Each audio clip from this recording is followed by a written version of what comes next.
बिस्मिल्लाहिर्रहमानिर्रहीम।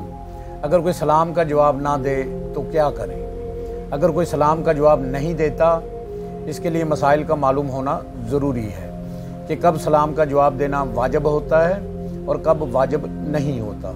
अगर कोई अलालत या तीमारदारी के लिए आया तो उसके लिए सुन्नत है कि सलाम करे और दूसरे पर वाजिब है कि इसके सलाम का जवाब दे।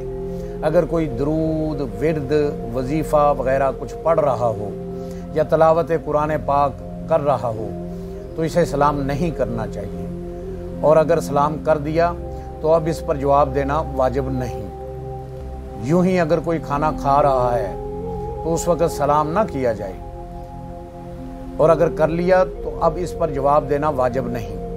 हाँ, अगर मुंह में नवाला नहीं है तो जवाब दे दे तो अच्छा, लेकिन वाजिब अब भी नहीं है। बाज़ औक़ात तवज्जो नहीं होती और बंदा सलाम सुनता ही नहीं। ये सलाम करने वाले का तलफ़ुज़ इतना गलत होता है कि इसको जवाब देने की ज़रूरत ही नहीं होती, बल्कि अक्सर ऐसा ही होता है कि सलाम का तलफ़ुज़ ही गलत होता है।